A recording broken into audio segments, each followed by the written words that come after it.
something. I looked forward to it. It was great. I was telling them before one of the things that if you knew my mom, she didn't take being ill very, very good. And Elmer told her one day, he said, "God, Teeny, you just look amazing. You look so good." And she said, "God, I wish people wouldn't tell me I look so good because I feel so bad." And I bet Elmer told that story 10 times. That was his favorite thing.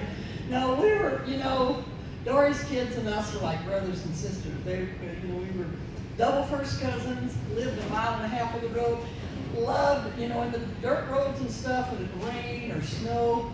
Man, we'd get in the tractor and go to Dory and Florence's and make taffy and played cards all day. Life didn't get any better. We had an amazing childhood, and like I said, they're just like brothers and sisters to me. I will miss him. He was quite the guy.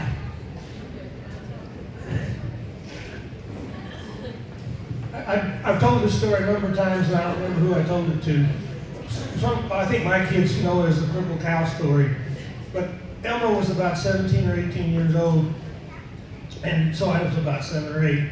And in those days, there was a baseball game every Sunday afternoon. As soon as the baseball game was over, Ralph and Art took off with their buddies. And Elmer says to me, "Why don't you come home with me?" So I go down to Grandma and Grandpa's, and we're sitting there eating early before the milking, and Grandpa says, "Well, let's get through so we can go milk." Elmer says, "You ain't milking today, it's Father's Day." He says, "Well, you can't do that by yourself." He says, "Well, Doug will help me." It's like, okay. So we go out there, and I do the easy stuff, feeding the cows, and Elmer's inside working the barn, and I'm getting the cows in from the cow lot. He says, "How many are left?" I said, "There's just one." "Well, bring it in." I said, "It won't come in. It won't come in." A big old crippled cow, they get big in the hips and it won't get up. And he said, "Well, holler at it, kick it." So I got there, 7 years old, trying to get that big old cow up. He says, "Bring it in, bring it in." I said, "I can't get it up." So he goes out there and he says, "I'll get it in." "Come on, get up, oh. He kicks it a few times. And everybody knows Elmer had a temper like that. He says, "Get up, get up." The cow won't get up. All of a sudden it's, "You son of a..." He grabs a stick off the side of the cow lot, and he's going like this.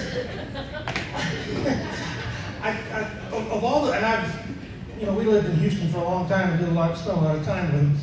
Of all the stories about Elmer, that's the one I remember the most from when I was 7 years old. With him, that temper went, and that cow was he finally got it in.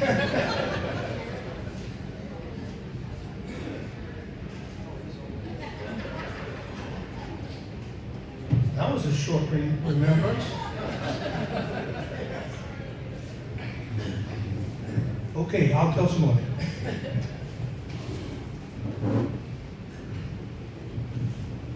I only have a handful of memories from Elmer, most of them from the family reunions we had. One that sticks with me the most is when I got to go down to Houston with my grandpa and my mom and Stacy. And we stayed with Elmer and Marcella, and I was going down to visit Art and take him a ring that we got prior to our senior ring. And we were supposed to give it to someone that meant the most to us. And I remember that trip because it goes to the service that everybody talks about with Elmer and how he cared for Art. And we got to see that while we were there and the time we spent with Art. But also the stories that he was able to share about Art when we were just at Elmer and Marcella just hanging out. And one night, we were sitting in the kitchen and we were just talking. Elmer said one day he asked Art, how do you live a life of pain the way you do? And you seem so up in spirit and full of faith and you live your day bright and everything. And Art, he said, Art turned to him and said, "I have two options every day I live my life. And that's, I can either live miserably or I can make it the best day of my life. And I choose to make it the best day." And as soon as Elmer said that, I said, "Oh, hold on, you have to say that again. I have to write that down on my phone." And that's something that I've written down and it's stuck with me. And that's been 7 years, almost 8 years now, since I was able to have that experience. And so for me, that kind of, my connection to Art that I have was tied through strongly through Elmer and his care for art. And I really appreciate that. And the man that he was is inspiring to not only y'all who got to experience life with him, but to us who didn't get to experience as much of life with him. And we only had a few experiences that we got to enjoy. And we'll always remember that laughter and the jokes and the songs and everything that y'all talk about.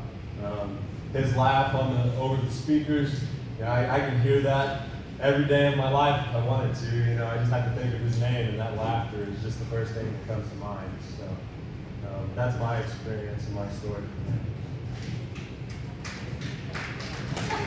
You knew I was going to think of something else. When Melinda was playing basketball for Texas Tech, she had a game in Houston. So I called Elmer and I said, Melinda's going to play in Houston on Saturday. I said, I'm going to fly up. Could you come and get me? He said, oh, you bet. Now, I'll tell you what, he treated me like a queen. It was, he picked me up from the airport. He said, I'm taking you to this German restaurant. He ordered all kinds of good stuff and ordered everything for us. And we went back to his apartment, and he had the best music collection. Oh my gosh, the songs and stuff he had on there. And his night world, Bill Clinton was the president, and he kind of got talking about politics. And naturally, we were on different sides of the fence, to say the least. And it finally got about 2 in the morning, and I said, Elmer, we have been talking about this for like 4 or 5 hours. I said, you're not going to change my mind, and I'm not going to change yours. I think maybe we ought to just go to bed. So we did, and the next day he made me this fantastic breakfast again. We went to the basketball game, and Debbie lived down there in the Grange, and so she came to the game, and Melanie was just a little bitty tooth. First thing he did is he had to take her to the concession stand. She fell in love with him just like that, and she was just, a year or so old. So lots of, he just had a huge heart. He loved everybody, but that was a cool trip. He treated me great.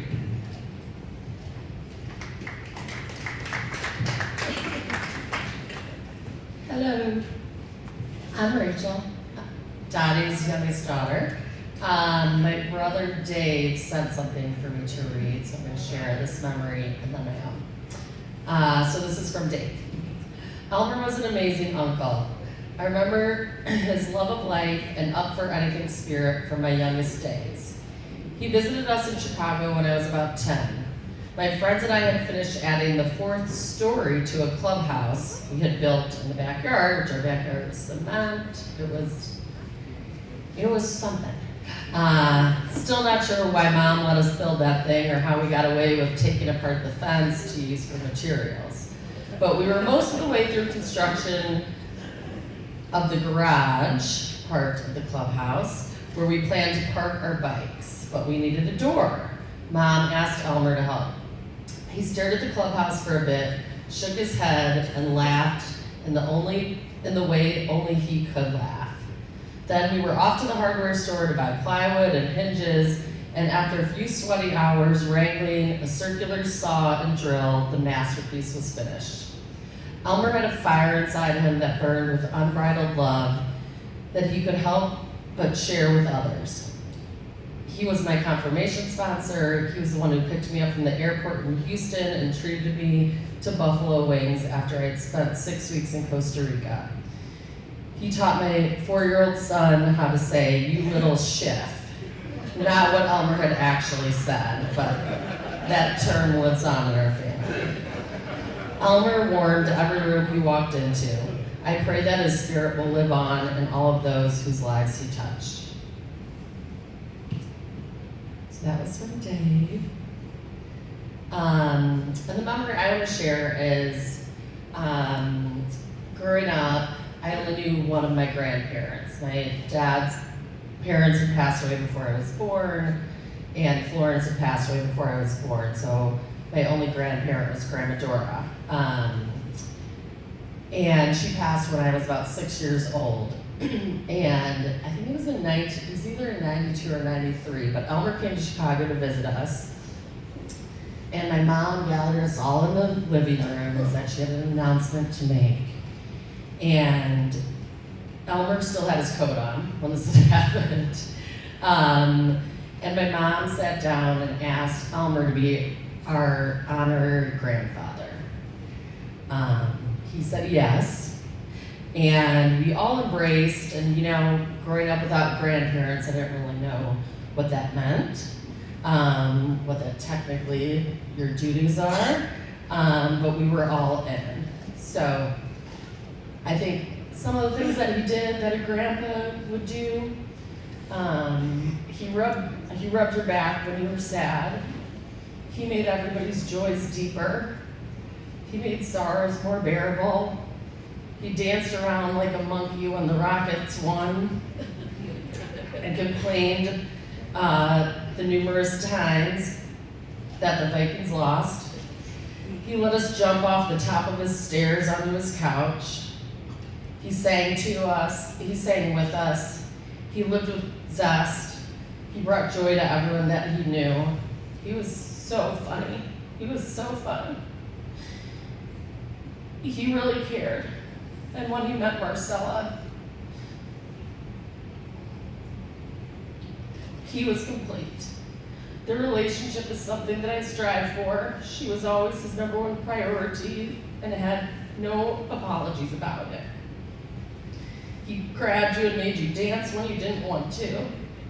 And shit, he just loved everybody without abandon. He was my grandpa.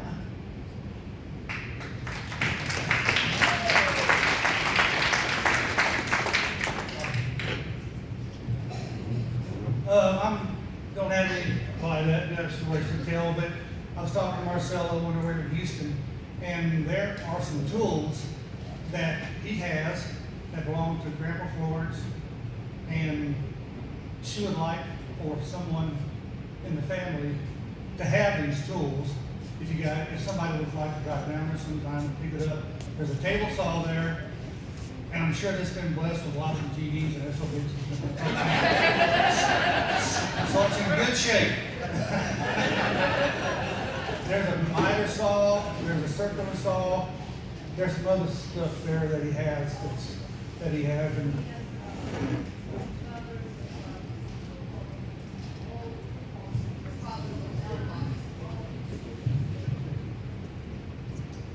there are also about 2 or 3 old, I guess, iron toolboxes just full of very rusted tools, but I guess they can be cleaned and used.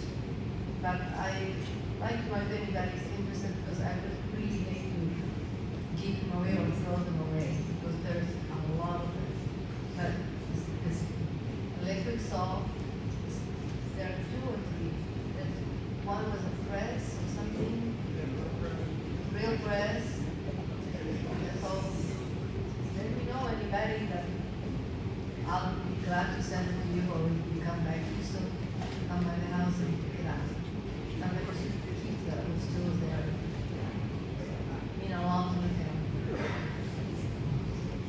she's going to give them away down there if nobody takes it. So if somebody feels like they want it, it would probably be worth your trip down there to pick it up. I'm too old to start using that stuff. But anyway, there are other tools there, so if somebody wants them, please holler at one of us. I'll go down there and help you load it if I need to, because we only live about an hour or so away from her. So if anybody would like to do that, please holler at me or holler at Marcella.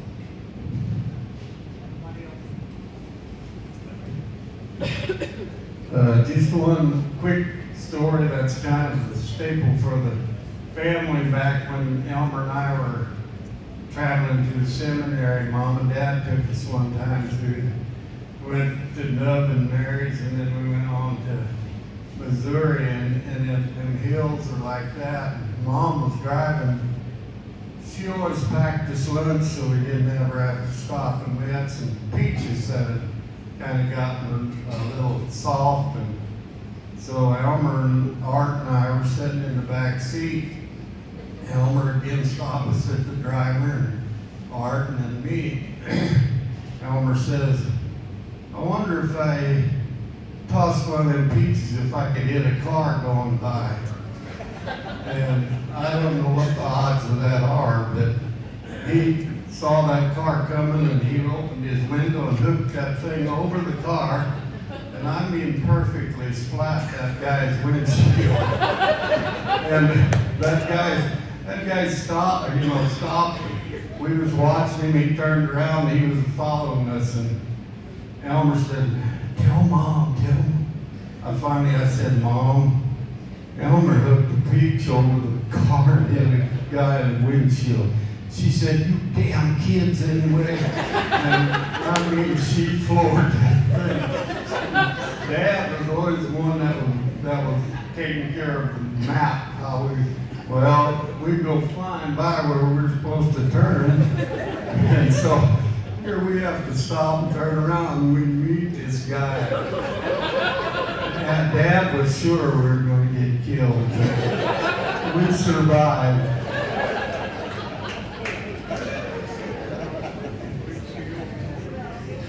I've got two things I want to share. I am Linda, Vince's youngest.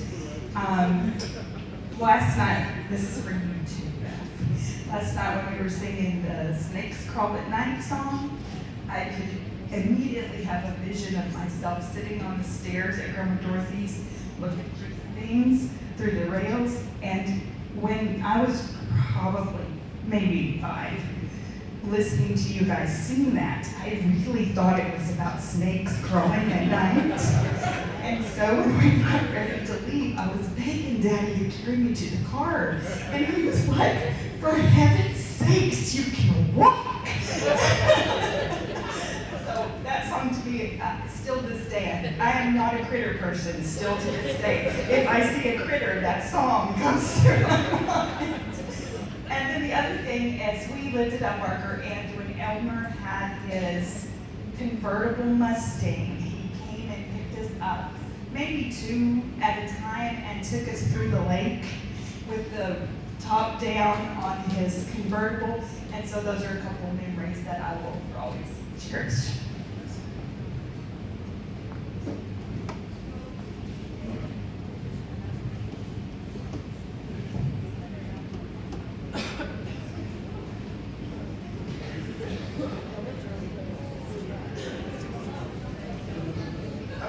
This whole story Rex probably does, but in about 75, Rex got an orange Impala car with a green vinyl top. Everybody imagined with this car. Well, he drove it through high school and we drove it through high school, and then somehow Elmer's needing a car and Dad sends that car down there, and Elmer's working at a college or a school, and this would have been 40 years ago, so it's been before the job he's getting out, before the prison maybe. And man, he had so many dang stories every time he'd come by. They said them kids would put posters on his car, jack-o'-lanterns and stuff like that. So it was pretty interesting.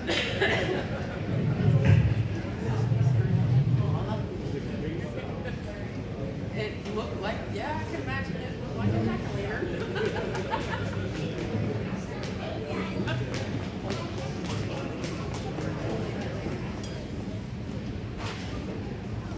Oh my God. Is Rex coming?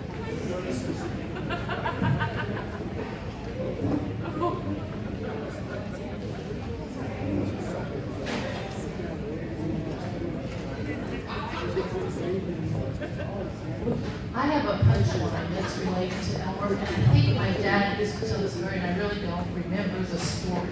But it goes something like Elmer was supposed to be plowing a certain direction around the field, and he just couldn't get it. And they would go out and say, no, we do this, whatever. And finally, my dad or someone else said, damn it, Elmer, do I have to draw you a picture? And that phrase is part of who I am, because if we get frustrated, it's always, damn it, Elmer, do I have to draw you a picture?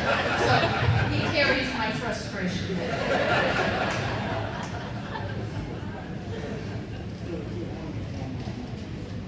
I was in Elmer was supposed to be plowing his field. It's west of Greg's there, and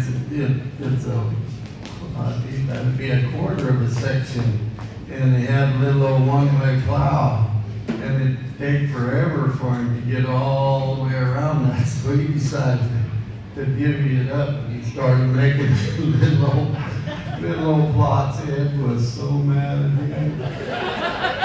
All in one ways, they leave a ditch there, and he had all them ditches a mess.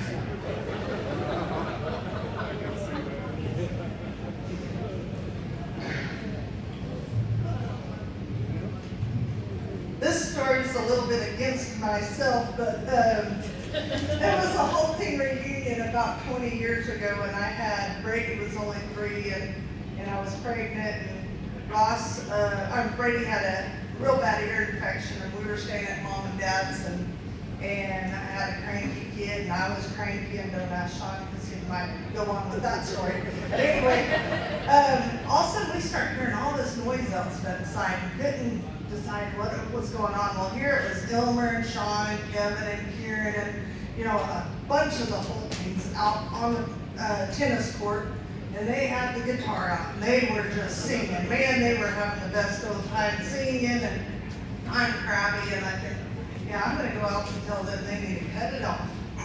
It's 2 in the morning, Grandpa needs to be sleeping, I'm tired, I got a cranky kid. So I go out there thinking, God, Kevin and Sean and David, they're not gonna let me live this one down being cranky. And I go out there and I start talking, and Elmer's like, no, we're having too good of a time. Leave us alone. We're having a good time. We're not hurting anyone. And Kevin and Sean and David don't say a word to me. They're just all like, okay, but no, Elmer just packs it on. No, come on, we're not hurting anything. Let us go, come on. And so, that rest of that weekend, I was hacked on by Elmer because I made party stop.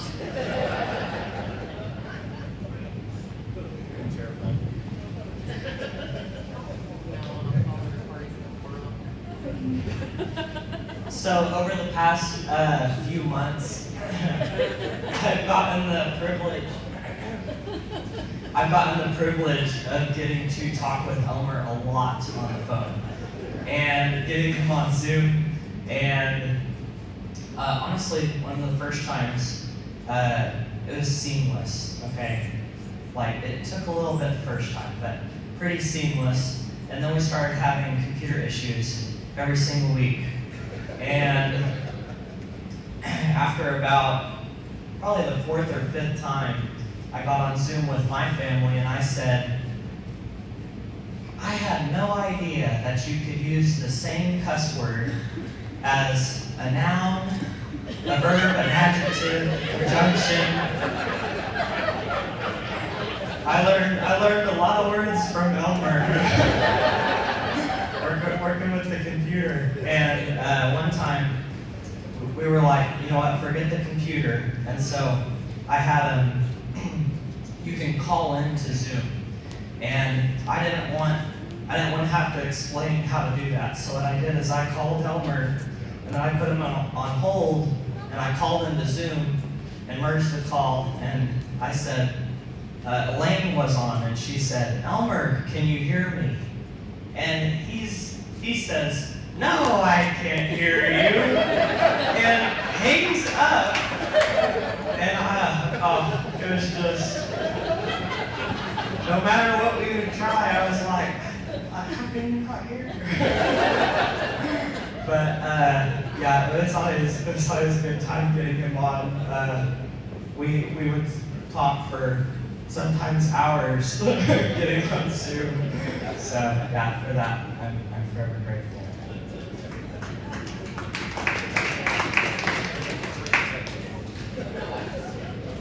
Okay, I'm going to bring the mic back here, but as I go, when we were little, one of the, I don't know when it was, but he came one time to Mom and Dad's, and of course had his guitar. And I think my all-time favorite song he ever sang, and I don't know if any of the rest of y'all remember it, was an 88 and He's a-Moving On. I don't know. He sang that for us, and I thought that was the funniest song, and I just just to hear him sing it again would be just awesome. So I don't know if anybody else knows that song, but Craig's going to share a story. When I was probably third or fourth grade, me and Eric and Stacy and Ray flew down to Houston to watch the Nashville game. And we had a lot of fun, and Elmer took us out there, and we were walking back to the car after the game, and Eric and Ray were kicking a bottle, and all of a sudden we were in the parking lot, and all of a sudden it shattered in front of this car, and these one big guy and his wife started cussing at Elmer and said, "What are you gonna do now?" He said, I'm gonna have a flat and change the tire. And Elmer goes, "Well, you get back up, you know." That didn't go over very well.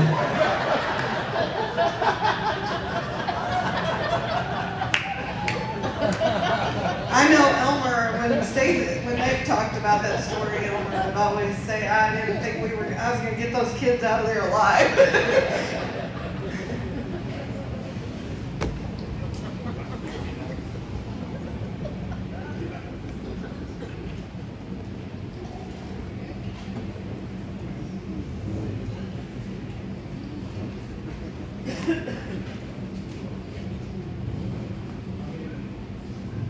I don't really have any stories about Elmer except knowing how much he sang at the family reunions. And I just want to say, I became a good priest because I have lots of material to preach from.